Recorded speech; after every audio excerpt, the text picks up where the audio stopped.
আমি জানি আমাকে তোমার সহ্য হয় না, এর জন্য যদি তোমার রোজ মদ খেতেই হয় ঘরে বসে খাও। ঘরে বসে যে খাবো তার টাকা কোথায়? যা মাইনে পাচ্ছ সবই থেকে বাবার হাতে তুলে দিয়ে আসছো। ঘরে বসে খেলে টাকা লাগবে, বাইরে খেলে বুঝি টাকা লাগবে না? না, লাগে না। আজ আজ তপন খাওয়ালো, কাল অশোক খাওয়াবে, পরশু অমিত খাওয়াবে। আমি যদি তোমাকে মদ এনে দিই তাহলে তুমি ঘরে বসে খাবে? তুমি তুমি মদ এনে দেবে? হ্যাঁ, আমাকে বিয়ে করেছো বলে মদ ছাড়া যখন তোমার চলবেই না তখন আমি কিনে এনে দেবো। দরজা বন্ধ করে কেউ বাড়ি কেউ টেরও পাবে না। তুমি মদের দোকানে যাবে?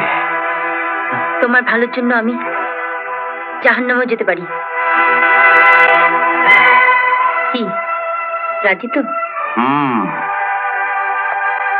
মদ তো আনবে, কিন্তু গানের কি হবে? গান মানে? হোটেলে আমরা গান শুনতে শুনতে মদ খাই, তাহলে নেশাটা ভালো জমে। ঠিক আছে, তোমার নেশা জমাবার জন্য আমি না